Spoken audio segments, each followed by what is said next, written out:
Sejumlah hewan seperti anjing, kuda, dan babi ditemukan terkubur bersama dengan manusia pada pemakaman bangsa Keltik kuno berusia 2000 tahun di tempat yang sekarang menjadi kota Verona, Italia. Tepatnya di Seminario Vescovile, sebuah situs budaya yang diketahui sebagai tempat tinggal bangsa Keltik Cenomani pada abad ketiga hingga tahun pertama SM. Dari 161 orang yang ada di pemakaman tersebut, ada 16 orang yang dikuburkan bersama beberapa bagian tubuh hewan.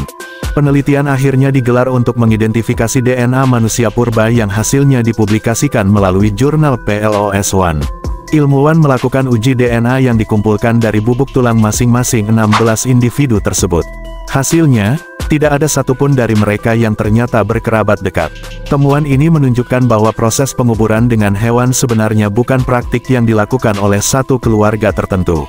Namun, semua orang pada zaman itu melakukan hal yang sama. Ketika diteliti lebih lanjut, ditemukan ada dua alasan mengapa hewan dikubur bersama dengan manusia. Alasan pertama berkaitan dengan proses keagamaan. Hal ini terlihat dari 13 jasad yang ditemukan terkubur bersama bagian tubuh babi dan ayam. Hewan tersebut diyakini sebagai persembahan makanan kepada dewa Keltik. Sedangkan alasan kedua berkaitan dengan ikatan emosional antara hewan dan pemiliknya semasa hidup.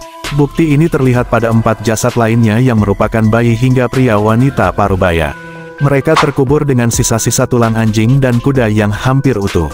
Marco Milella, ahli bioarkeologi dari Universitas Bonn, Swiss menjelaskan penguburan ini memiliki makna yang dalam dari asosiasi keagamaan hingga status sahabat antara hewan dan manusia. Hewan-hewan ini mungkin mencerminkan hubungan erat mereka dengan manusia, juga dikaitkan dengan elemen simbolik tertentu, tuturnya dikutip dari Smithsonian Magazine. Lebih lanjut Milella menyatakan dewa Keltik kerap diasosiasikan seperti anjing dan kuda. Contohnya Epona, dewi kesuburan dan pelindung kuda, dan Sirona, dewi penyembuhan yang sering digambarkan sebagai seekor anjing kecil. Anjing juga dianggap sebagai saikopom, mereka yang mengantar jiwa orang meninggal ke akhirat, tambahnya. Tidak hanya hewan, kuburan tersebut juga berisi berbagai barang termasuk tembikar, koin, cincin dan pisau. Berbagai temuan terkait 4 jasad tersebut bisa dirinci sebagai berikut. 1.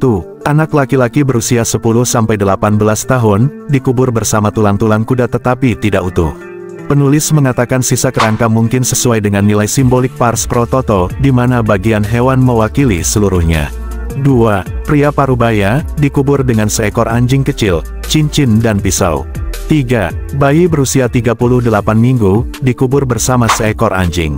4. Wanita parubaya berusia antara 36-50 tahun, dikubur bersama seekor kuda utuh, tulang 4 kuda lain, tengkorak anjing, sisa-sisa sapi, hingga sisa-sisa bayi berusia 36 minggu yang ditemukan bercampur. Peneliti berspekulasi bahwa sosok keempat kemungkinan adalah seorang tabib bidan yang melakukan ritual penyembuhan. Karena kuda dan anjing pada masa itu kerap dikaitkan dengan kesuburan seseorang. Menjadi hewan yang dikenal sebagai sahabat manusia, praktik menguburkan anjing bersama-sama ternyata diperkirakan sudah ada sejak 16.000 tahun lalu. Contohnya terlihat pada anak anjing Paleolitikum berusia 14.200 tahun yang ditemukan terkubur bersama manusia di Bonn Oberkassel, Jerman. Alasannya karena hubungan emosional. Sejak saat itu berbagai praktik penguburan anjing dan manusia tersebar luas di banyak tempat. Sedangkan kuda baru ditemukan terkubur bersama manusia sekitar 5.500 tahun yang lalu. Hewan ini dihormati karena kegunaannya dalam berburu, bertani, dan berperang.